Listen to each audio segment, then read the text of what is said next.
He found his ex-wife holding a baby, but he couldn't imagine the secret that was kept. "Hello, my name is Donna. I'd like to ask for your help. If you like the video, subscribe to my channel. Have you ever noticed how difficult it is to have a story video with a woman's voice? I'm struggling to make my channel grow, but it's very difficult. Many prefer a man's voice and don't like a woman's voice. Thank you for helping me. Let's start our story today. Come on." The autumn breeze rustled through Central Park, carrying with it memories Ethan Miller had spent 2 years trying to forget. At 35, he felt like a man twice his age, weighted down by the ghosts of a life that had slipped through his fingers. The wooden bench beneath him, their bench, had become his sanctuary and his prison, a place where he came to find peace, but often found only echoes of what could have been. He watched as joggers passed by, their breaths forming small clouds in the crisp October air. A golden retriever chased a frisbee, its paws scattering fallen leaves in every direction. These were the simple moments that helped him forget, if only briefly, about the divorce papers that had turned his world upside down 2 years ago. Ethan pulled his navy blue scarf tighter around his neck, a Christmas gift from Claire during their last holiday together. He still wore it, though he'd tried countless times to leave it behind in some donation bin. Somehow, it always found its way back to his coat rack, like a persistent reminder of everything he'd lost. The familiar ache in his chest intensified as he remembered their last fight, the words they'd hurled at each other like weapons, the silence that followed, and the way Claire's eyes had dimmed when he'd said he wasn't ready for children. He'd thought he was being responsible, practical even. Their careers were taking off, the timing wasn't right, and the fertility treatments had been so emotionally draining. But looking back now, he saw only fear. His fear, masquerading as logic. A child's laughter pulled him from his reverie. His eyes drifted toward the playground, where parents pushed their little ones on swings and caught them at the bottom of slides. This part of his daily walk was always the hardest, a reminder of the future he'd rejected. But today, something was different. Something was wrong. The world seemed to tilt on its axis as he caught sight of her. Claire. Her honey blonde hair was shorter now, barely brushing her shoulders, but he would have known her anywhere. She stood near the edge of the playground, gently bouncing a baby in her arms. The infant couldn't have been more than 6 months old, bundled in a pale blue blanket against the autumn chill. Ethan's throat constricted. His hands gripped the bench's wooden slats until his knuckles turned white. Claire was a mother. The dream she'd held onto so tightly, the one he'd helped shatter, she'd achieved it without him. The realization felt like a physical blow, knocking the air from his lungs. As if sensing his presence, Claire looked up. Their eyes met across the distance, and time seemed to freeze. The baby in her arms squirmed, and something flickered across her face. Fear. Guilt. She quickly turned away, pulling the child closer to her chest, but not before Ethan caught a glimpse of the infant's face. He knew he should leave, walk away, let Claire live the life she'd built without him. But there was something about that brief moment, something in the way she'd looked at him, that rooted him to the spot. It wasn't just surprise or discomfort he'd seen in her expression. There was something else, something that made his investigative journalist instincts buzz with recognition. Claire was hiding something. Before he could process what he was doing, Ethan found himself standing. His legs carried him forward, drawn by an invisible force he couldn't resist. Claire saw him coming and began to hurry away, her movements jerky and panicked. The baby started to fuss, its cries carrying on the wind. "Claire!" His voice cracked as he called out to her. She paused mid-step but didn't turn around. The baby's cries grew louder, and Ethan watched as she swayed gently, trying to soothe the child. Her shoulders were tense, her spine rigid. "Please," he said, softer now, stopping a few feet behind her. I just want to talk." When she finally turned to face him, her eyes were bright with unshed tears. The baby had settled, one tiny hand clutching at Claire's scarf. Ethan's gaze was drawn to those small fingers, and something about them, about the shape of the baby's face, sent a jolt of recognition through him that he couldn't explain. "This isn't a good time, Ethan," Claire said, her voice steady despite her obvious distress. "I need to get Noah home." Noah. The name hit him like a physical force. A boy. Claire had a son. How long? He started to ask, but the words died in his throat as Noah turned his head, revealing eyes that were startlingly familiar, eyes that Ethan saw every morning in the mirror. The world seemed to spin around him as possibilities he'd never considered began to take shape in his mind. The timing, Claire's reaction, the baby's features, it all pointed to something impossible, something that would change everything. "I have to go," Claire said quickly, already backing away. "Please, Ethan, just let it be." He watched her hurry away, his mind racing with questions he couldn't voice. The autumn wind picked up, sending leaves swirling around him like a tornado of red and gold. But Ethan barely noticed. His entire world had narrowed to a single point of focus, the retreating figure of his ex-wife and the baby who, somehow, inexplicably, had his eyes. As Claire disappeared around the corner, Ethan remained rooted to the spot, the ghost of what he'd just witnessed playing on repeat in his mind. The peaceful afternoon in the park had transformed into something else entirely, the beginning of a journey that would force him to confront not only his past mistakes, but also a truth that would reshape his entire future. The glass of bourbon sat untouched on Ethan's desk, amber liquid catching the soft glow of his laptop screen. The clock on his office wall showed 2:47 a.m., but sleep felt impossible. Every time he closed his eyes, he saw Noah's face, those familiar eyes staring back at him with an innocence that cut straight to his core. His apartment, a modern one-bedroom in Brooklyn Heights, suddenly felt too large and too small all at once. The walls of his home office, usually a sanctuary where he crafted his investigative pieces for The Atlantic, now seemed to close in around him. Scattered across his desk were old photos he hadn't looked at in years, excavated from a box he'd buried in his closet after the divorce. There they were, frozen in time, Claire and him on their honeymoon in Maine, both smiling as waves crashed behind them. Another showed them outside the fertility clinic, Claire's hope still bright in her eyes despite the failed attempts. He'd always thought those photos told their whole story, but now they felt like puzzle pieces from a different picture altogether. Ethan pulled up his phone and stared at Claire's contact information. He'd never deleted it, though he'd never used it either. His thumb hovered over the call button before he set the phone down with a frustrated sigh. What would he even say? "Hey, Claire, is that my son you're hiding from me?" The absurdity of the situation struck him, drawing a bitter laugh. His journalist's mind kicked in, doing what it did best, analyzing facts. He opened a new document and began typing. Noah, approximately 6 months old. Claire's reaction. Guilty. Afraid. Physical similarities. Eyes. Possibly facial structure. Timeline. He stopped at the last point, his fingers frozen over the keyboard. The timeline. If Noah was around 6 months old, that meant Ethan's heart began to race as he counted backward. The fertility treatments. The embryos they'd frozen. They'd never discussed what happened to them after the divorce. He'd assumed Claire had handled it, like she'd handled most of the paperwork while he'd drowning in his own denial. A sharp knock at his apartment door made him jump. His watch showed 3:12 a.m. For a wild moment, he thought it might be Claire, coming to explain everything. But when he opened the door, he found Olivia Wilson, his next-door neighbor and longtime friend, still in her hospital scrubs. "I saw your light on," she said, holding up a paper bag. "Brought you some of those terrible donuts you like for my night shift. Want to tell me why you're up at this ungodly hour?" Ethan stepped aside to let her in, grateful for the interruption of his spiraling thoughts. Olivia had been there through the worst of the divorce, one of the few friends who'd managed to stay neutral. She'd known both him and Claire since their residency days at New York Presbyterian, where she still worked as a pediatric surgeon. "I saw Claire today," he said, watching Olivia's expression carefully. "In the park. With a baby." Olivia's hand froze halfway to her mouth, a donut suspended in midair. Something flickered across her face, recognition, before she carefully composed her features. "Ethan," she began, but he cut her off. "Did you know?" His voice was quiet, but intense. "Did you know about Noah?" The donut dropped back into the bag as Olivia sank into his office chair. She looked suddenly tired, the weight of secrets visible in the slump of her shoulders. "I've seen them at the hospital," she admitted finally. "For checkups. I wanted to tell you, but..." She trailed off, running a hand through her dark curls. "It wasn't my place. And honestly, I wasn't sure. Wasn't sure of what?" Ethan pressed, his heart pounding. The timing seemed significant, but Claire never said anything directly. And patient confidentiality? She met his eyes. "What are you thinking, Ethan?" He turned to his window, looking out at the Brooklyn Bridge glowing in the distance.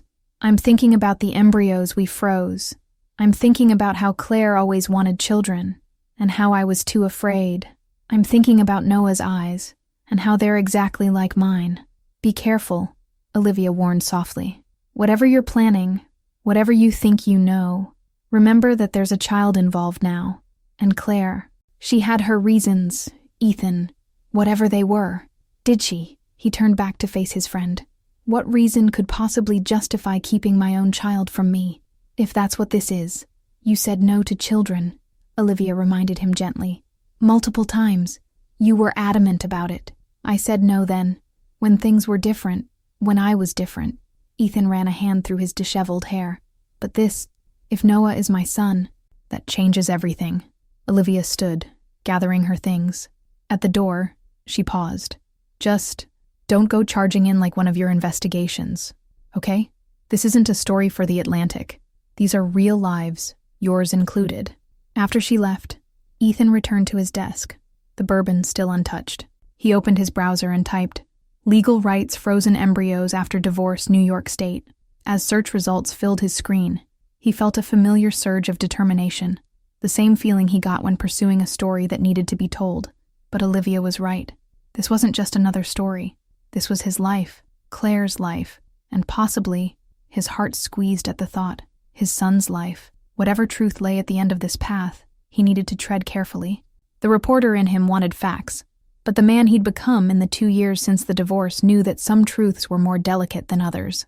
He picked up his phone again, opened his messages, and began to type. "Claire, we need to talk, please." His thumb hovered over the send button as dawn began to paint the sky outside his window, bringing with it the weight of a decision that would change everything.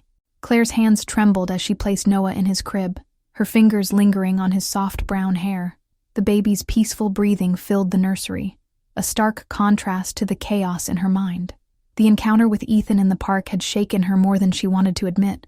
She'd spent months preparing for this possibility, rehearsing what she'd say, how she'd explain. But seeing him there, watching recognition dawn in his eyes, nothing could have prepared her for that. Her phone lay face down on the kitchen counter where she'd left it hours ago, afraid to look at it since they'd returned home.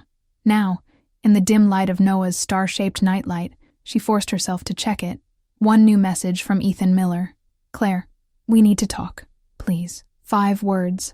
5 simple words that threatened to unravel everything she'd carefully constructed over the past year and a half. She sank into the rocking chair beside Noah's crib, the same chair where she'd spent countless nights during her pregnancy, wondering if she was making the right choice. The apartment around her, a cozy 2-bedroom in the West Village, held evidence of her new life everywhere. Noah's toys scattered across the living room floor, framed ultrasound photos on the walls, the half-finished baby book on the coffee table. "I did what I had to do," she whispered to the sleeping baby, though the words felt hollow even to her own ears. The truth was more complicated, wrapped in layers of fear, hope, and perhaps a touch of revenge she wasn't proud to acknowledge. Her sister Rebecca's words from 18 months ago echoed in her mind. "You have to tell him, Claire. He has a right to know." But Claire had convinced herself otherwise. Ethan had been clear about not wanting children. Painfully, repeatedly clear. The frozen embryos had been their last chance, and he'd walked away from that too, leaving her alone with her shattered dreams of motherhood. Or had she left him alone with his fears? The question haunted her more often lately. The decision to use the embryos had come during a perfect storm of emotions. The divorce was final. She'd received the letter from the fertility clinic about the storage timeline running out, and she'd just made partner at her architectural firm. It felt like the universe was giving her one last chance at the family she'd always wanted. She told herself that Ethan had forfeited his right to know when he'd signed those divorce papers, when he'd said those final words, "I can't give you what you want."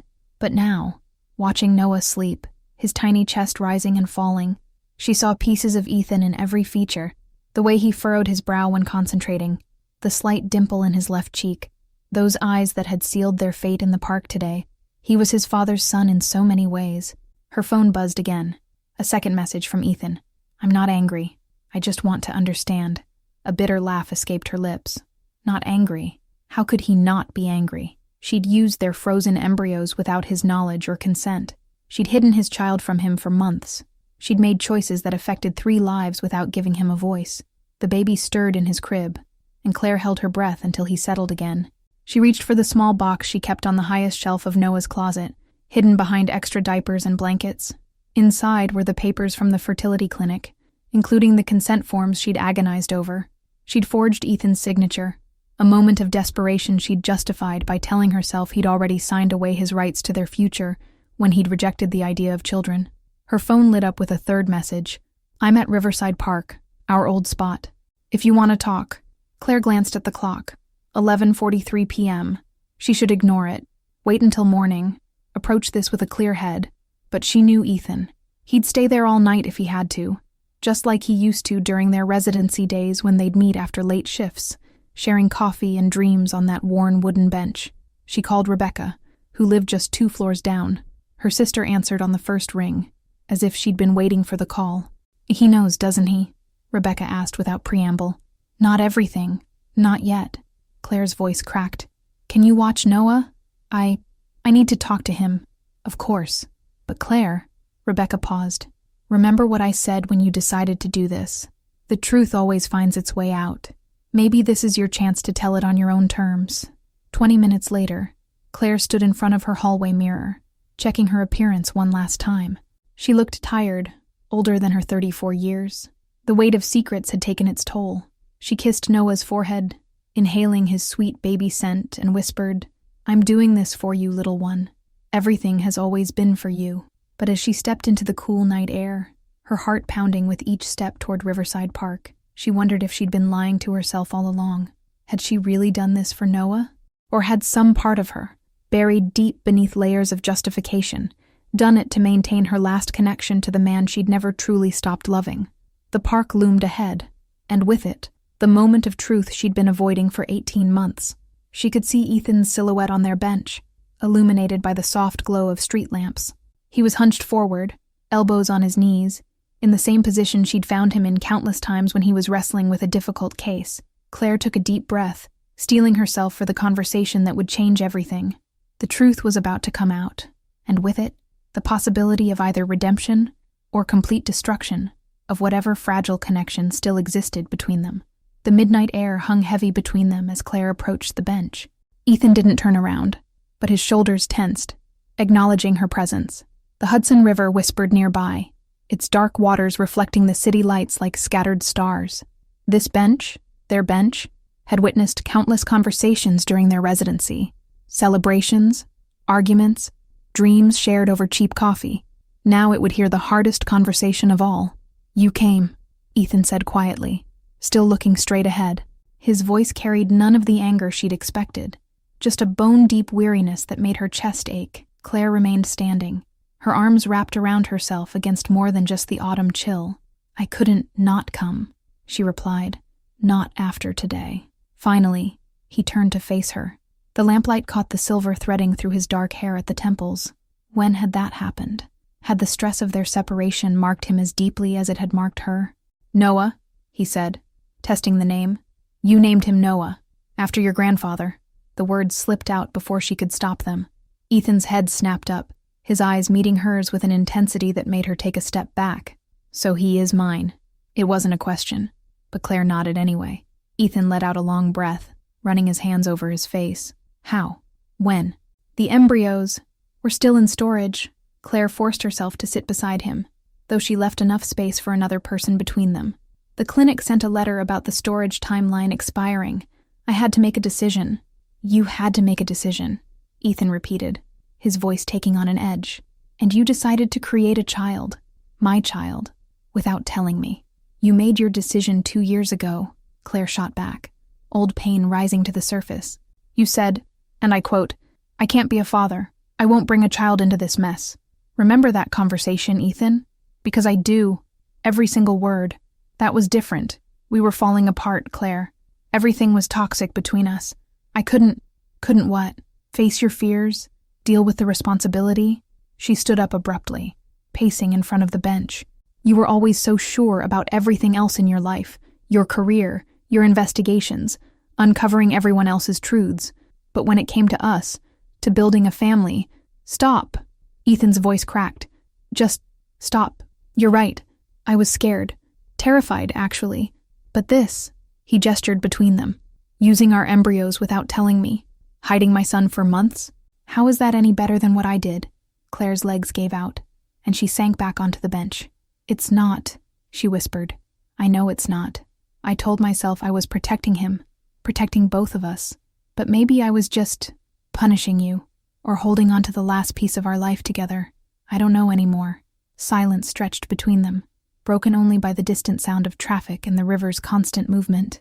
A late-night jogger passed by, her footsteps fading into the darkness. He has your eyes, Claire said finally, and your grandfather's smile. Sometimes when he looks at me, it's like seeing you in those old photos your mom showed me, the ones from when you were a baby. Ethan's breath caught audibly. Is he healthy? Happy? He's perfect. A small smile touched Claire's lips. He loves music, can't get enough of it, and he has this way of studying everything so intently, like he's trying to understand how the whole world works, just like you with your stories.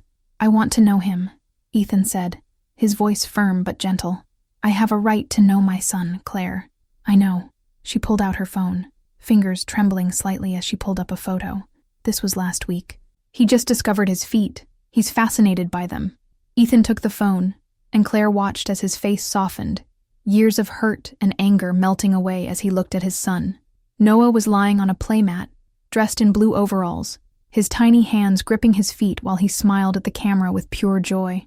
I've missed so much already, he murmured, still staring at the photo. 6 months, Claire said. That's all. He has his whole life ahead of him. A life that… She hesitated, then forced herself to continue. A life that should include his father. If you want that. If I want that. Ethan turned to her, his eyes bright with unshed tears. Claire, I've spent 2 years trying to figure out why nothing in my life felt right anymore.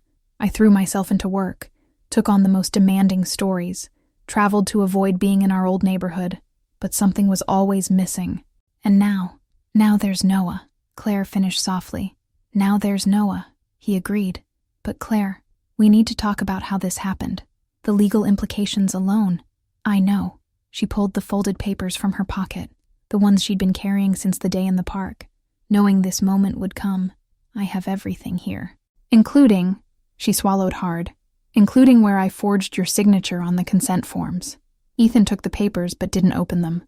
Why are you showing me these? Because if we're going to move forward, if you're going to be part of Noah's life, we need to start with the truth. All of it. Claire's voice shook. Even the parts that might make you hate me. I don't hate you, Claire. He set the papers aside. I'm angry. Yes. Hurt. Definitely. But hate. I crossed that possibility off the list the moment I saw our son in your arms.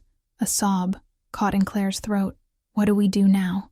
Now. Ethan looked out over the river, where the first hints of dawn were beginning to lighten the sky. Now we figure out how to be parents. Together, but separate. We learn how to do this right, because Noah deserves that much. And the papers, the legal issues, we'll deal with them, he said firmly. But not tonight. Tonight. I just want you to tell me everything about our son. Every detail I've missed, starting with the day you found out you were pregnant. As the night gave way to morning, 2 people who had once shared everything, then nothing, began the careful work of building something new. Not for themselves, but for the tiny boy sleeping peacefully across town, unaware that his world was about to change forever. The morning light filtered through the gauzy curtains of Claire's apartment, casting soft shadows on the hardwood floors. Ethan stood in the doorway of the living room, his heart hammering against his ribs as he watched Noah explore his playmat. The baby was on his stomach, pushing himself up on sturdy arms, reaching for a colorful set of stacking rings with determined concentration. He's usually shy with strangers, Claire said from the kitchen, where she was preparing Noah's morning bottle. Her voice carried a mix of nervousness and hope, but he's in a good mood today. Strangers. The word hit Ethan like a physical blow. He was a stranger to his own son. He watched as Noah successfully grabbed a ring, immediately bringing it to his mouth with a pleased gurgle. You can sit with him, Claire offered, coming into the room with the bottle. He won't break. Ethan moved forward slowly, lowering himself to the floor near Noah. The baby looked up at the movement, studying Ethan with those familiar eyes. His eyes. For a moment, they just stared at each other, this father and son separated by months of secrets and missed moments. Hi, Noah, Ethan said softly, his voice rougher than he'd intended. I'm your dad, Noah responded by offering him the drool-covered ring, a string of enthusiastic babbles accompanying the gesture. Without thinking, Ethan accepted the toy, and Noah's face lit up with a smile that was pure sunshine. "He's sharing with you," Claire observed, settling into an armchair nearby. "That's new. Usually, everything goes straight to his mouth." The simple observation, this small detail about his son's development that any other father would already know, made Ethan's chest tight. He'd missed Noah's first smile, his first laugh, the first time he rolled over. The weight of those lost moments pressed down on him. Noah, oblivious to the emotional undercurrent in the room, began his determined army crawl toward Ethan. When he reached Ethan's crossed legs, he pulled himself up to sitting, using his father's knee for support.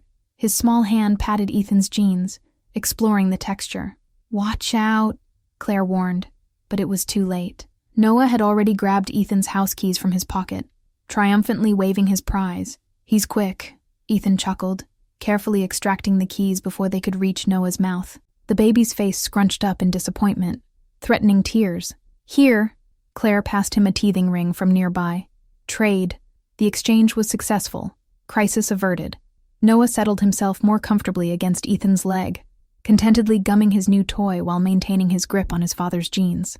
"He's teething?" Ethan asked, noting the way Noah worked the ring against his gums. Claire nodded. "Andy, 2 bottom teeth already, and I think there's another one coming. The pediatrician says he's right on schedule." She hesitated, then added, "I have all his medical records, growth charts, everything. If you want to see them." "I do." Ethan gently stroked Noah's hair, marveling at its softness. "I want to know everything. Not just the medical stuff, but everything. His favorite toys, what makes him laugh, what helps him sleep." Noah chose that moment to release his teething ring and reach up toward Ethan's face, his small fingers opening and closing in a clear demand to be picked up. Ethan looked at Claire, uncertain. "Go ahead," she encouraged. "Just support his head and back." With trembling hands, Ethan lifted his son for the first time. Noah came willingly, immediately grabbing at Ethan's nose with damp fingers. The baby's weight in his arms felt both foreign and achingly familiar, as if some part of him had been waiting for this moment, his entire life. "Hey, buddy," he whispered, and Noah responded with a happy squeal, bouncing in his arms.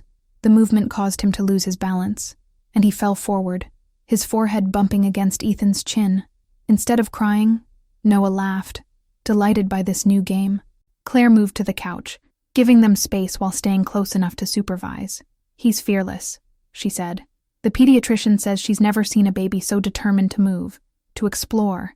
He's going to be walking before we know it." "Walking," Ethan repeated, imagining future milestones. Would he be there for those? Would he get to see Noah's first steps, hear his first words? The thought of missing anything else made his heart ache. Noah began to fuss, his movements becoming jerky and frustrated. Claire recognized the signs immediately. "He's getting hungry. Time for his bottle. Can I?"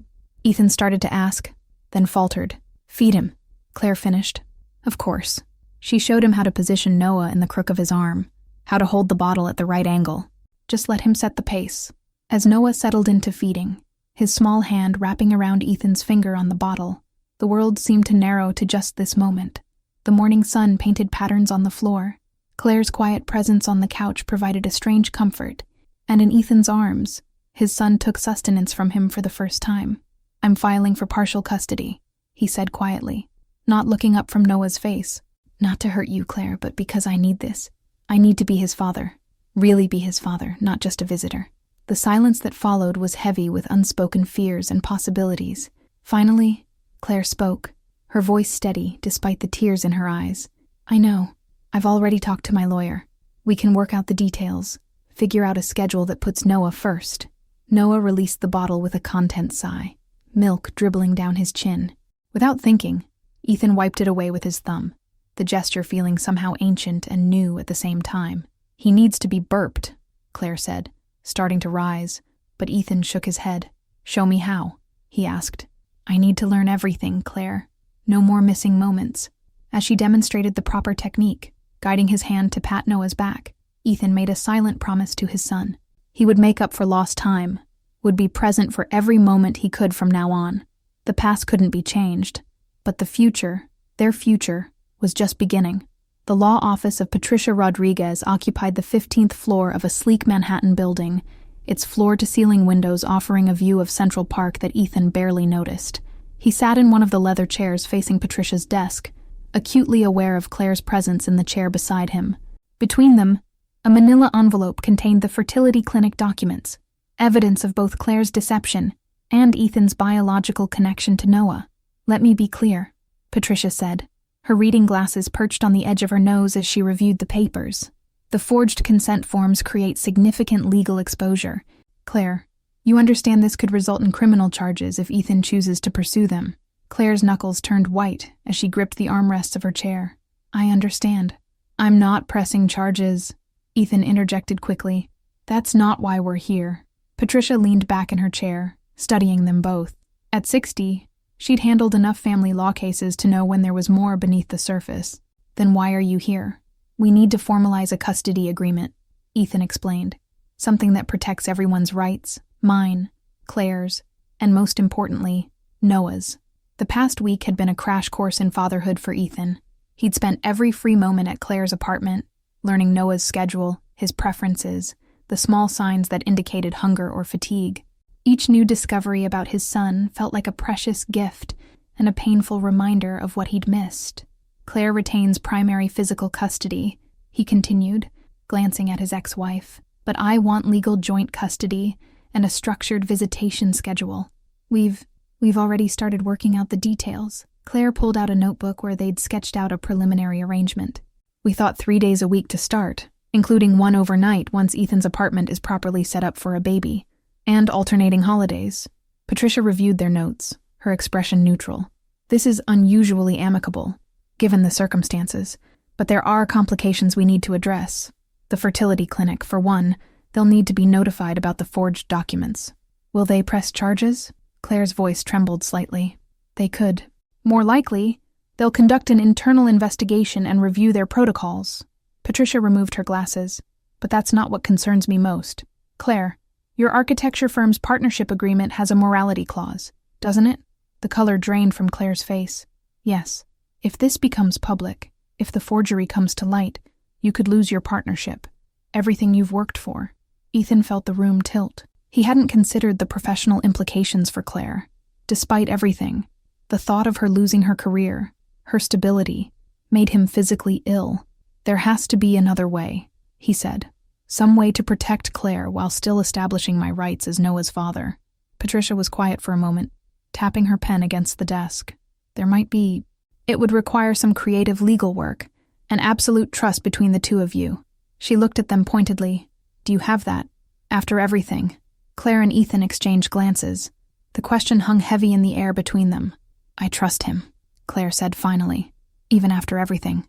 Maybe because of everything. Ethan could have destroyed me the moment he found out about Noah. Instead, he's been—" She paused, searching for the right words. He's been the man I always knew he could be." Something shifted in Ethan's chest at her words. "I trust her too," he said. "Claire made a mistake, a big one. But everything she did out of love for our son. I can't fault her for that. Not anymore."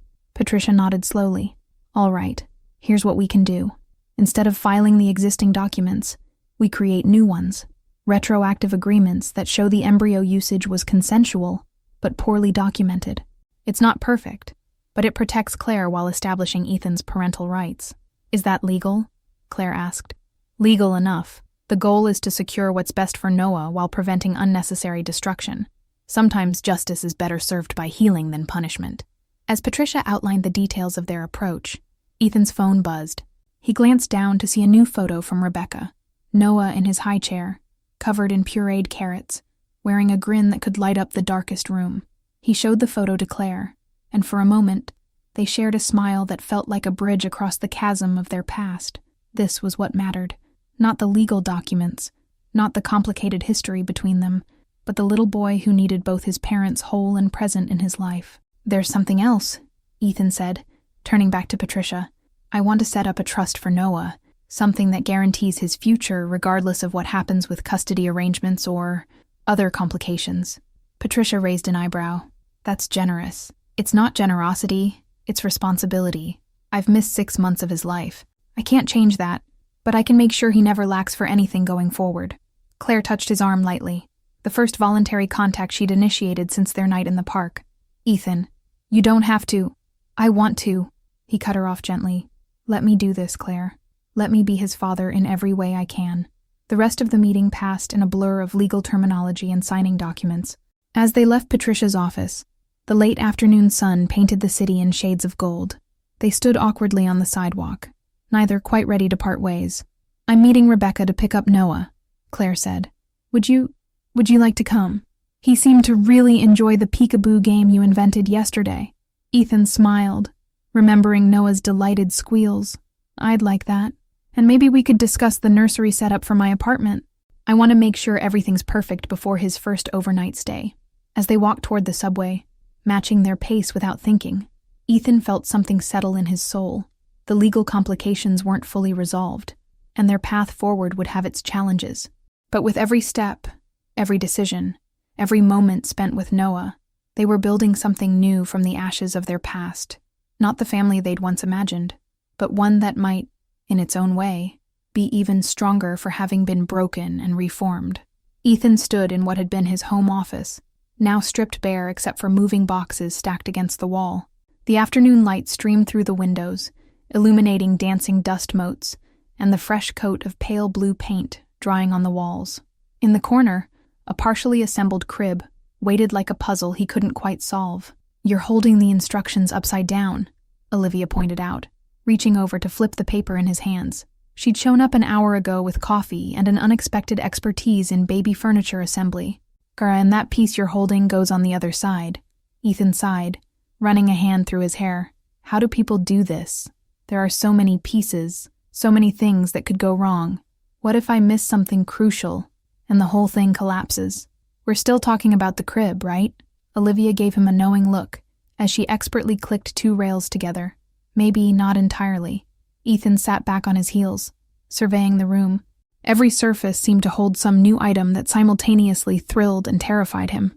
The changing table with its neat stacks of diapers, the baby monitor Claire had helped him select, the small bookshelf already filled with board books and soft toys. His phone buzzed. Another text from Claire with Noah's updated schedule. She'd been sending them regularly, preparing him for tomorrow night's milestone, Noah's first overnight stay with his father. 6:30 p.m., dinner. Pureed sweet potatoes are his current favorite. 7:00 p.m., bath time. He loves his rubber duck but splashes a lot. 7:30 p.m., story and bottle. 8:00 p.m., bedtime. White noise machine helps. She's nervous too, you know, Olivia said, reading over his shoulder. This is the first night she'll be away from him. Ethan nodded, remembering the slight tremor in Claire's voice when they'd finalized the arrangement. I told her she could call or FaceTime as much as she needs to. I want her to feel comfortable with this.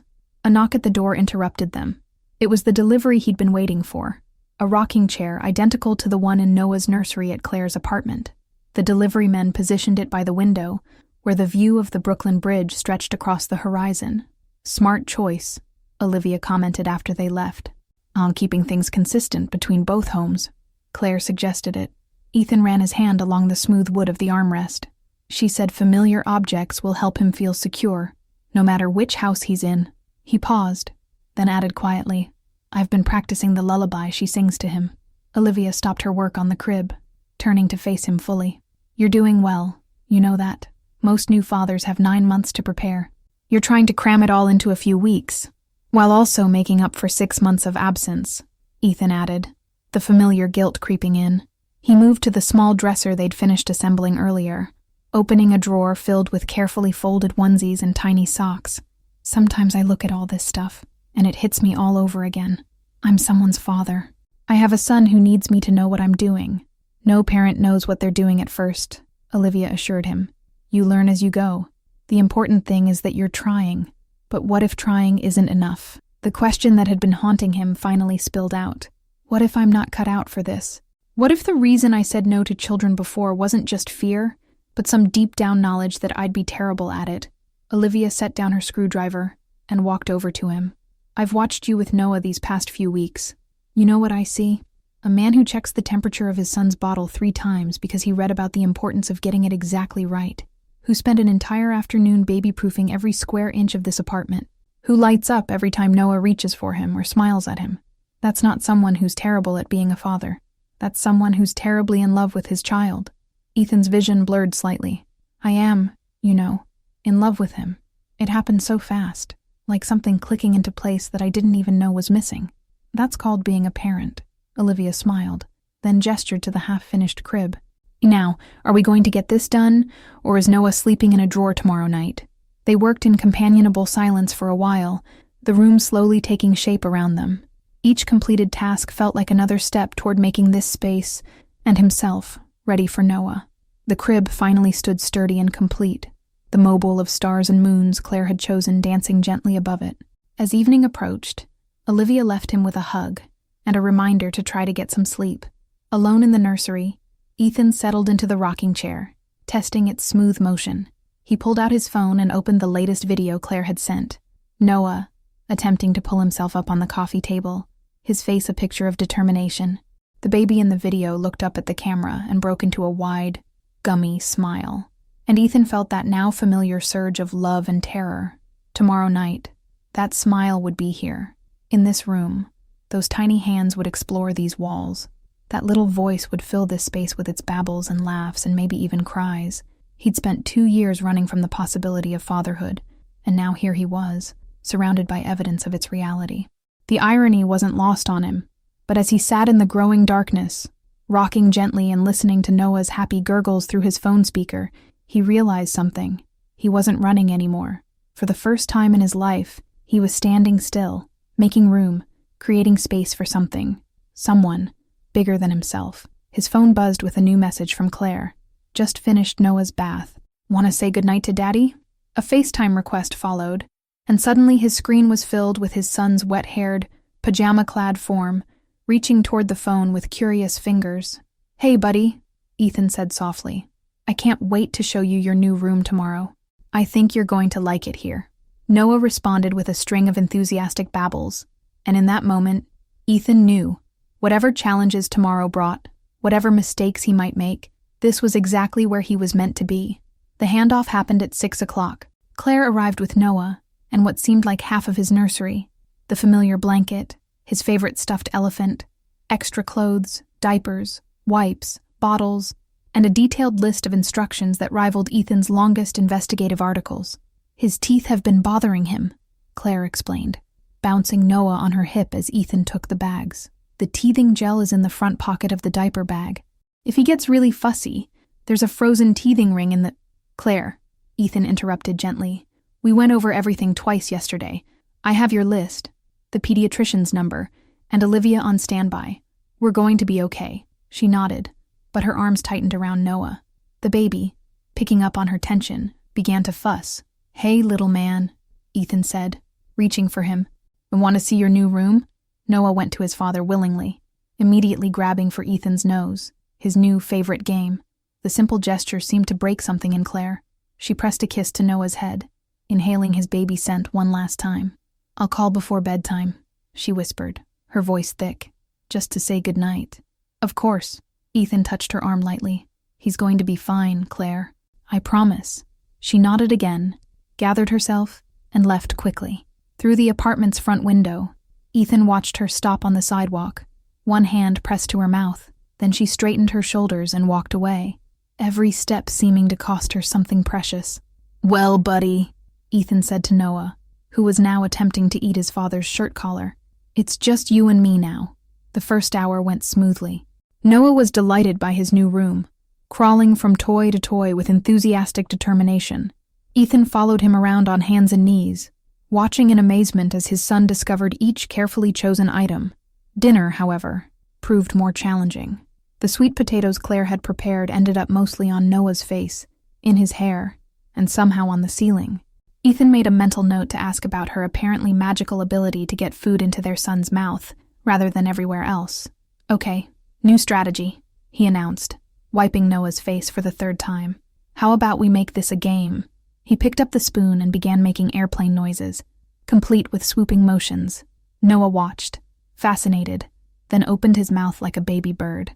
Yes, Ethan celebrated perhaps too enthusiastically, causing Noah to jump and knock the spoon away, splattering orange puree across Ethan's white shirt. Bath time was its own adventure. Claire hadn't been kidding about the splashing. By the time Noah was clean, Ethan was soaked, and the bathroom looked like it had hosted a water park. But Noah's delighted giggles made it worthwhile, especially when he discovered he could splash the rubber duck into his father's face. The real test came at bedtime. Ethan had practiced the lullaby, had the white noise machine ready, had followed Claire's routine to the letter. But as he lowered Noah into the crib, his son's face crumpled. The cry started low, then built into a full-throated wail. Ethan picked him up immediately, and the crying stopped. He tried again, with the same result. After the 5th attempt, he was sitting in the rocking chair, a wide-awake Noah playing with his buttons, when his phone rang. "How's it going?" Claire asked, trying and failing to sound casual. "Well," Ethan sighed, "the good news is he's not crying. But that's because I can't put him down without him starting up again. I think he knows something's different. He keeps looking around the room like he's searching for something. Or someone." He didn't add. There was a pause on the line. "Put me on speaker." Ethan did, and Claire's voice filled the room. "Hi, sweet boy. Are you giving Daddy a hard time?" Noah's head whipped around at the sound of her voice, his little face lighting up. "Mama." Ethan's heart stopped. "Claire, did you hear that? Was that—" Her voice shook. "Has he said that before?" "Not that I know of." Ethan stared down at their son in wonder. "Noah, can you say it again?" "Say, Mama. Mama," Noah repeated proudly, then dissolved into a stream of babbles. "His first word," Claire whispered, "and I wasn't there." "You were there," Ethan corrected. "Your voice made it happen. Here, let me switch to video." They spent the next few minutes coaxing more mamas out of Noah, each one making Claire's eyes shine brighter on the screen. Finally, Noah began to show signs of tiredness, his head growing heavy against Ethan's chest. "Should I try the crib again?" Ethan asked. "Try singing first," Claire suggested, "and make sure his elephant is right next to him." Together, they sang the lullaby, Claire's clear voice mixing with Ethan's less practiced one. Noah's eyes began to drift closed, his fingers curled around his elephant's ear. This time, when Ethan lowered him into the crib, he stayed asleep. "You did it," Claire whispered through the phone. "We did it," Ethan corrected, watching their sleeping son. "He needed both of us." After saying goodnight, Ethan settled into the rocking chair to watch Noah sleep. The room was peaceful now, moonlight casting soft shadows through the star-patterned curtains. He thought about Noah's first word, about Claire missing it yet being the cause of it, about how parenting seemed to be full of these bittersweet moments.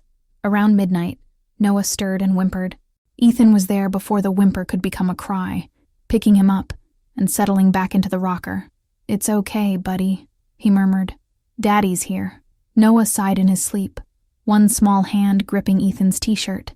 In that moment, exhausted and uncomfortable and happier than he'd ever been, Ethan finally understood what Claire had felt all those months ago. This fierce, overwhelming need to protect, to nurture, to be there for every moment, good and bad. He stayed in that chair until dawn, holding his sleeping son, watching the city lights twinkle beyond the window. His back ached, his arm had gone numb, and his shirt was stiff with dried sweet potato. But as the first rays of sunlight painted the room in gold, Ethan knew with absolute certainty that this messy, challenging, beautiful new life was exactly what he'd been afraid of wanting all along. The autumn chill had given way to winter's first snow when Ethan's mother, Catherine Miller, arrived unannounced at his apartment. He opened the door to find her bundled in her signature red wool coat, her silver hair dusted with snowflakes, and an expression that demanded answers. "Were you planning to tell me I have a grandson?" she asked. "Or was I supposed to find out from Linda Peterson at Bridge Club?" Ethan stepped back to let her in, his mind racing. He'd been meaning to tell his parents about Noah, but between custody arrangements, work, and learning to be a father, the right moment hadn't presented itself. Or perhaps, if he was honest, he'd been avoiding this exact confrontation. "Mom, I can explain." "Please do," Catherine interrupted, unwinding her scarf. "Explain why my friend had to tell me she saw you in Washington Square Park yesterday, pushing a baby stroller. A baby she swears looks just like you did at that age." She paused, her voice softening. "Explain why you didn't think I deserved to know I'm a grandmother." Before Ethan could respond, the baby monitor on the kitchen counter came alive with Noah's post-nap babbles. Catherine's head snapped toward the sound, her eyes widening. "He's here?" Ethan nodded. "It's my weekend. Let me get him and I'll tell you everything." When he returned with Noah, Catherine's stern expression melted. The baby was still warm from sleep, his dark hair tousled, wearing the dinosaur onesie Claire had packed. He studied his grandmother with curious eyes, Ethan's eyes, while chewing on his elephant's ear. "Oh," Catherine breathed, reaching out instinctively. "Oh, Ethan." Noah went to her without hesitation, immediately fascinated by her pearl necklace. As Catherine held her grandson for the first time, Ethan saw tears in her eyes. "His name is Noah," he said quietly, "after Dad's father." "Does Claire?" Catherine started, then stopped, clearly unsure how to phrase the question. "It's complicated," Ethan admitted. He made coffee while explaining everything. The embryos, the discovery in the park, the custody arrangement they were building. Catherine listened in silence, her arms tight around Noah, as if afraid he might disappear. "So you're co-parenting," she said finally. "You and Claire, after everything. We're trying. It's not always easy, but..." He watched as Noah grabbed Catherine's finger, examining it with intense concentration. "He deserves both of us. And Claire, she's an amazing mother." Catherine was quiet for a long moment. "I always liked Claire," she said eventually. "Even after the divorce, I never stopped hoping you two would find your way back to each other." "Mom, it's not like that. We're just trying to be good parents." Her tone was skeptical. "Is that why you're wearing her favorite color?" Ethan looked down at his sweater, surprised. He hadn't consciously chosen the deep purple shirt, but Catherine was right. It was the color Claire had always loved on him. The door buzzer interrupted his response. It was Claire, early for their handoff. When Ethan let her in, she froze at the sight of Catherine. "Mrs. Miller," she said, her voice small. I didn't know you were here." Clearly, no one did. But Catherine's tone was gentle as she stood, still holding Noah. "Come here, dear. Let me look at you." Claire moved forward hesitantly. Instead of the recriminations she might have expected, she found herself wrapped in a one-armed hug, Noah squeezed between them. "You should have told me," Catherine said, releasing her. "Both of you. I would have helped." "I was afraid," Claire admitted, "of what everyone would think, what they would say." "Let them talk," Catherine dismissed. "Look what their gossip brought me. A beautiful grandson, and my two favorite people back in the same room." "Mom," Ethan warned, but she waved him off. "I'm not meddling. I'm just stating facts." She bounced Noah gently. "Now, tell me everything about my grandson. And I mean everything, starting with his birth. I want to know every detail I've missed." They ended up ordering dinner, the three adults trading stories while Noah entertained himself with his growing collection of toys scattered between both apartments. Catherine soaked up every detail. His first word, his favorite foods, his newfound ability to pull himself up on furniture. "He's going to walk soon," Claire predicted, watching Noah cruise along the coffee table. "He gets more stable every day, just like his father," Catherine remembered. "Ethan never crawled, went straight from scooting to walking at 9 months, gave us all heart attacks." The evening stretched on, comfortable in a way none of them had expected. When Noah began to fuss, showing signs of tiredness, Claire rose to leave, but Catherine stopped her. "Stay," she insisted. "Put him to bed here. Tell me more about his routine, so I know what to do when I babysit." "When you babysit?" Ethan raised an eyebrow. "Of course, you two need adult time occasionally, and I have 18 years of grandmothering to catch up on." Later, after Noah was asleep and Catherine had finally left with promises to return tomorrow, Ethan and Claire found themselves alone in his kitchen, cleaning up dinner dishes in companionable silence. "And that went better than I expected," Claire ventured. "Mom always had a soft spot for you." Ethan handed her a plate to dry. "Even after everything, I should have told her about Noah. Should have told everyone, really. It wasn't fair to make you handle all the explanations." "Hey," Ethan touched her arm lightly. "We're both learning here. And maybe Mom's right. Maybe we need more help. A village, or whatever they call it." Claire smiled, remembering Catherine's determined expression as she'd extracted promises for weekly family dinners. "Your mom's village comes with some pretty strong opinions about us." "Yeah, well, she means well." Ethan hesitated, then added, "You know, you could stay. In the guest room. It's late, and it's still snowing." The offer hung between them, full of unspoken possibilities. For a moment, Claire seemed to consider it. Then Noah's soft cry came through the monitor, and the moment passed. "I should go," she said. "But thank you." for everything today. As Ethan watched her leave, snow swirling around her in the streetlight, he thought about his mother's words about finding their way back to each other. Maybe Catherine wasn't entirely wrong. Not about reconciliation, perhaps, but about connection. They were finding their way to something new, something built on Noah's needs rather than their past. The snow continued to fall, covering the city in a blanket of white, as if nature itself was offering them a clean slate. Upstairs, Noah slept peacefully, unaware that his very existence was slowly rebuilding bridges his parents had once thought permanently burned. The call came at 2:47 a.m. Ethan was already awake, working on a deadline for his latest article, when Claire's name lit up his phone screen. His stomach dropped. She never called this late. "Noah's burning up," she said without preamble, her voice tight with fear. 103.2. He won't stop crying, and I can't get the fever down. Ethan was already pulling on his shoes. "I'm on my way. Have you called Olivia? She's in surgery. The pediatrician's service said to take him to the ER if it goes above 103.5. Claire's voice cracked. "Ethan, he's never been this sick. I'll be there in 15 minutes. Don't wait for me if his fever rises. Take him in immediately. I'll meet you there." The winter night was bitter cold as Ethan rushed to his car, scraping ice from the windshield with shaking hands. His mind raced with worst-case scenarios, each more terrifying than the last. The streets were eerily empty, allowing him to make it to Claire's apartment in record time. He found them in the nursery, Claire pacing with Noah, who was flushed and listless in his mother's arms. The moment Noah saw Ethan, he reached out with a weak cry of, "Dada!" a new word he'd mastered just last week. "Hey, buddy," Ethan murmured, taking him from Claire. Heat radiated from Noah's small body. "Let's check that temperature again." The thermometer read 103.4. One glance between them, and the decision was made. "I'll drive," Ethan said. "You sit in back with him." The pediatric emergency room at New York Presbyterian was fluorescent bright and surprisingly busy for the middle of the night. A resident took Noah's vitals while Claire recited his symptoms, her hand gripping Ethan's arm so tightly it would leave marks. Probable ear infection, the resident diagnosed after examination. Quite severe in both ears. "We'll start him on antibiotics now." Relief flooded through them both, but Noah's crying intensified as the medical team worked. He thrashed against the treatment, his face red with effort, calling Mama and Dada, alternately between sobs.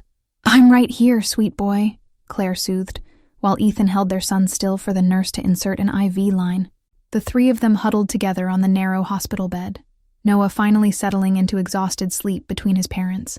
"You're good at this," Claire said softly, watching Ethan stroke Noah's hair.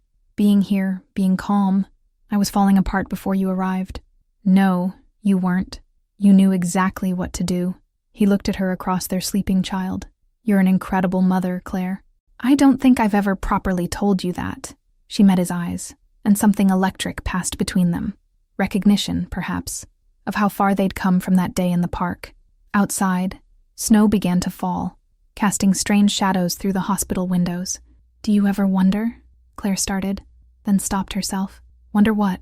She was quiet for a long moment, watching Noah's chest rise and fall. If things had been different, if we'd had him while we were still together, would it have fixed us? "No," Ethan said honestly. "We weren't ready then. I wasn't ready. But now," he trailed off, unsure how to express the changes he'd felt since becoming a father. "Now what?" Before he could answer, Noah stirred restlessly, his fever still burning. Together, they adjusted cool compresses and whispered comfort until he settled again. "I've been thinking about that night," Ethan said finally. "And when I told you I couldn't be a father, I was wrong, but not for the reasons you might think." Claire looked at him questioningly. "I said I couldn't bring a child into our mess.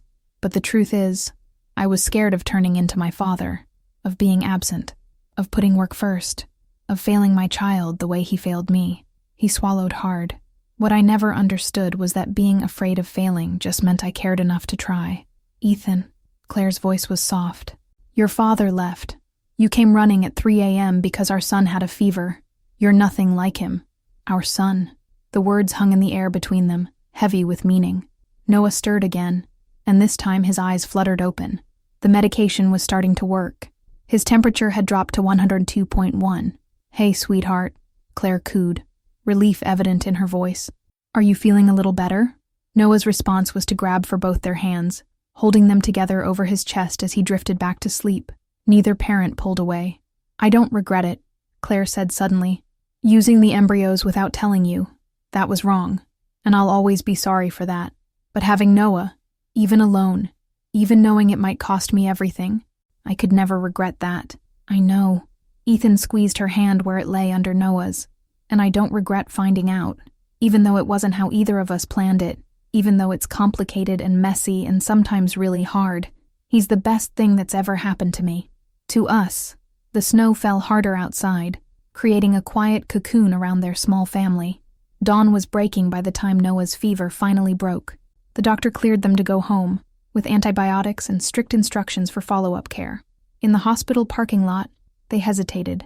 It was Ethan's scheduled weekend, but Noah was sick, and Claire looked exhausted. "Come to my place," Ethan found himself saying. "Both of you, just until he's better. The guest room is already made up, and this way we can both be there if he needs us tonight." Claire should have said no. They both knew it was crossing a line they'd carefully drawn, but Noah was already falling asleep in his car seat, and the thought of being apart from either of them right now felt impossible. "Okay," she whispered, "just until he's better." As they drove through the snowy morning, Noah safely between them, Ethan caught Claire's reflection in the rearview mirror. She was watching him with an expression he hadn't seen in years, something soft and wondering, like she was seeing him for the first time. Maybe she was. Maybe they were both seeing each other differently now, through the lens of shared worry and relief, through Noah's eyes, through the people they'd become in the midst of this beautiful mess they'd created. The snow continued to fall, covering their tracks, marking the path home, wherever and whatever home might turn out to be. 3 days after Noah's fever broke, Claire was still at Ethan's apartment. What had started as a temporary arrangement during their son's illness had softened into something undefined, existing in the space between necessity and choice. They moved around each other with careful consideration, like dancers learning new steps to an old song. The morning light filtered through the kitchen windows as Ethan prepared coffee, watching Claire feed Noah his breakfast. Their son had bounced back quickly from the ear infection, his energy returning with a vengeance. He was currently more interested in showing his mother how far he could throw his banana pieces than in eating them.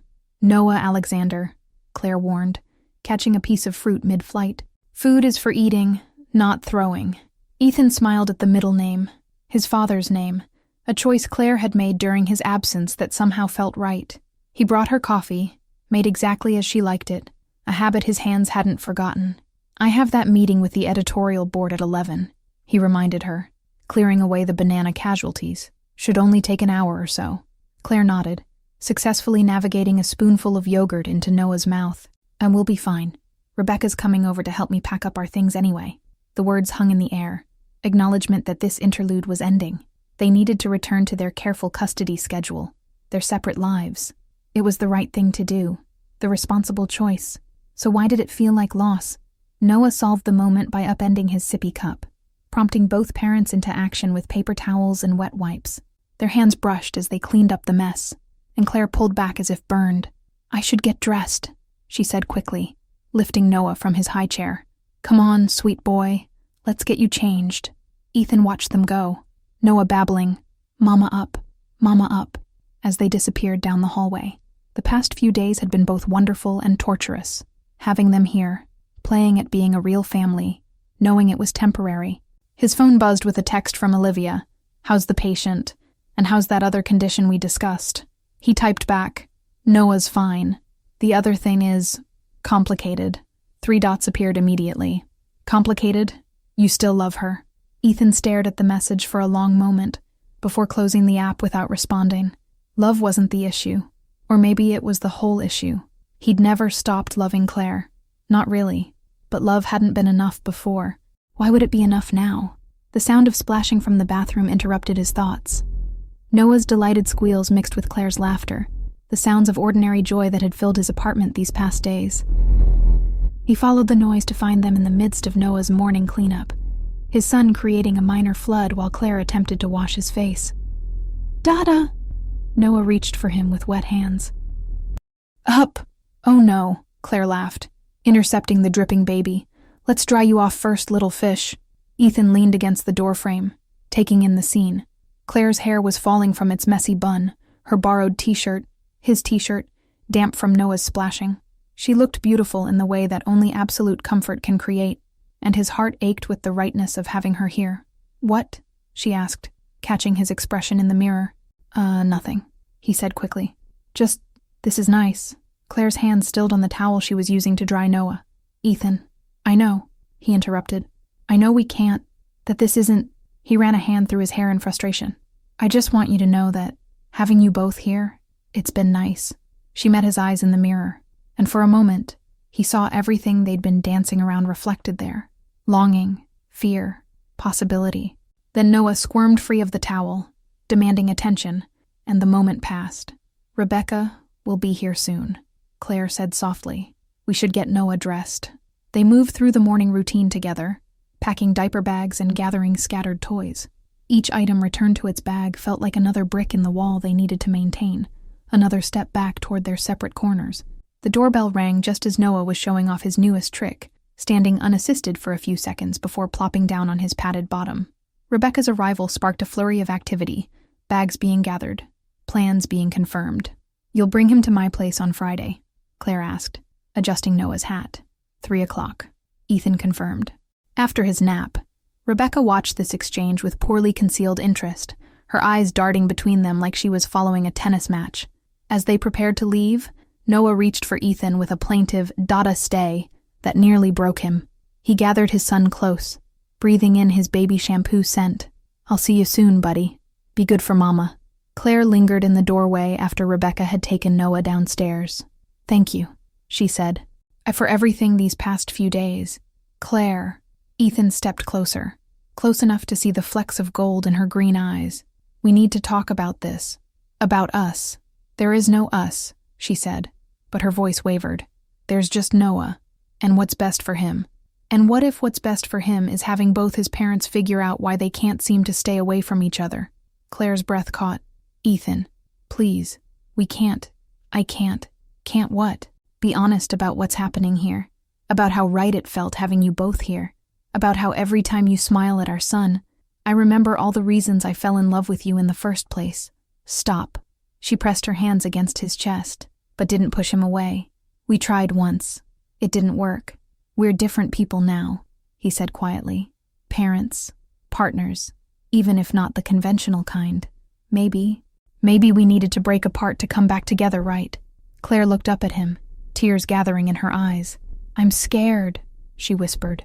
"Scared of ruining what we've built, of confusing Noah, of losing you again." "Again implies you ever really lost me the first time." Ethan touched her cheek gently. "Maybe we just got lost together, and maybe it took Noah to help us find our way back." From downstairs, they heard Noah's cry of, "Mama!" "Dada!" floating up the stairwell. Claire stepped back, wiping her eyes. "I have to go," she said. "He needs me. He needs us," Ethan corrected. "And maybe we need each other too." Claire gathered herself, straightening her shoulders. "Friday at 3, she said, but her voice was soft, leaving room for possibility. After his nap, as she disappeared down the stairs, Ethan stood in his doorway, listening to the echoes of his family's departure. The apartment felt emptier than it ever had, but somehow fuller too, full of possibility, of unspoken words, of hope. He turned back inside, noting all the small changes 3 days of their presence had wrought. Noah's toys still scattered in corners, Claire's coffee mug in the sink, the lingering scent of baby shampoo in her perfume, changes that felt less like intrusions and more like coming home. Spring had returned to Central Park, painting the world in soft greens and cherry blossom pink. Ethan sat on their bench, the same one where he'd first spotted Claire with Noah 6 months ago, watching his son take determined steps toward a group of pigeons. Each wobbly step was accompanied by Claire's gentle encouragement as she walked beside him, ready to catch him if he fell. The past 2 months had been a careful dance of rediscovery. After those 3 days in his apartment, something had shifted between them. They'd started small, lingering longer during drop-offs, sharing meals during Noah's dinner time, texting about more than just their son's schedule. The walls they'd built began to crack, letting light seep through. Noah reached the pigeons, which scattered in a flurry of wings. His delighted laugh carried across the park, pure joy in sound form. He turned back to his parents, proud of his achievement, and took his first completely independent steps toward them. "Ethan," Claire gasped. "Are you seeing this?" "I'm seeing it." He pulled out his phone, recording the moment as their son walked unassisted for the first time, his face a picture of determination and triumph. Noah made it halfway to them before losing his balance, but instead of falling, he caught himself and kept going. When he finally reached them, both parents scooped him up in a shared embrace, their celebration drawing smiles from passing strangers. "Did you see that?" Claire's eyes were bright with tears of joy. "He did it, just like his mother," Ethan said softly. "Unstoppable when he sets his mind to something." Their eyes met over Noah's head, and all the careful distance they'd maintained evaporated. Noah squirmed to be put down, eager to try his new skill again. They settled him between them on the bench, where he contentedly played with his favorite elephant toy. "I've been thinking," Claire began, watching their son, "about what you said that day in your apartment, about being different people now." Ethan's heart skipped. And you were right." She turned to face him fully. "We are different. When I look at you with Noah, at how naturally you've taken to being a father despite all your fears, you're not the same man who told me he couldn't have children. You're not the same woman either," he pointed out. "The Claire I knew would never have taken such a huge risk, would never have fought so hard for what she wanted, even if what I wanted was wrong. Using the embryos without telling you was a choice made out of love," he finished. "A complicated, messy love, but love nonetheless. And look what it gave us." He gestured to Noah, who was now attempting to share his elephant with a curious squirrel. Claire caught Noah before he could chase after the retreating squirrel. "I thought having him would be enough," she admitted, settling him back between them. "That being a mother would fill all the empty spaces. But these past months, watching you become such an amazing father, seeing how much he loves you," she took a shaky breath. "Well, the spaces aren't empty anymore, but not just because of Noah." Ethan reached over, taking her hand. "I never stopped loving you," he said simply. "Even when I was angry, even when I thought I'd never forgive you. Loving you was just part of who I am. I never stopped either," she whispered. "But love wasn't our problem before. Fear was. Fear and timing and not being ready. And now," she looked at their joined hands, at Noah playing contentedly between them. "Now I'm still scared, but for different reasons. Scared of how much I want this. Us, a real family. Scared of how right it feels. Maybe being scared together is better than being scared apart," Ethan suggested. Noah chose that moment to stand up on the bench between them, one hand on each parent's shoulder for balance. "Mama," he declared happily. Then, "Dada," as if reminding them that they belonged together. Claire laughed, the sound mixing with the spring breeze. "When did our son become so wise?" "Probably around the same time he learned to walk. So, about 10 minutes ago?" Their laughter drew Noah's attention, and he beamed at them, proud to have caused their joy. A cherry blossom petal drifted down, landing on his dark hair. Claire reached to brush it away, her hand lingering near Ethan's where he steadied their son. "We should take it slow," she said. "For Noah's sake." "Slow," Ethan agreed. "We'll figure it out together this time. No running away, no hiding behind fears. Just us, being honest about what we want. And what do you want, Ethan?" He looked at their son, still standing between them, a physical bridge across their past hurts. Then at Claire, her eyes full of the same love and fear and hope he felt in his own heart. "I want mornings with banana throwing contests," he said. "Evening baths that flood the bathroom, lullabies sung in harmony. I want to watch our son grow up together, not just side by side, but together. I want to face whatever comes next, the good, the bad, the terrifying, with you." Claire's free hand found his cheek, turning him to face her. "And together, she repeated softly. Then she kissed him, a gentle press of lips that held the promise of all those mornings and evenings to come. Noah clapped his hands in approval, then promptly lost his balance and fell into their laps, triggering another round of laughter. They adjusted to accommodate him, ending up in a family huddle on their bench, the place where their story had both ended and begun again. Around them, spring continued its ancient dance of renewal. The cherry blossoms fell like snow, covering the paths where Noah would soon walk with growing confidence. Somewhere in the distance, a child's laughter mixed with birdsong, and on their bench, a family pieced itself back together, not into its old shape, but into something new and stronger, built on the foundation of love, forgiveness, and the tiny miracle who had brought them full circle. Together, Ethan whispered against Claire's hair, as Noah drifted to sleep between them. Together, she agreed, and this time, it felt less like a fear and more like a promise, one they were finally ready to keep. The end. Hello, my name is Donna. I'd like to ask for your help. If you like the video, subscribe to my channel. Have you ever noticed how difficult it is to have a story video with a woman's voice? I'm struggling to make my channel grow, but it's very difficult. Many prefer a man's voice and don't like a woman's voice. Thank you for helping me.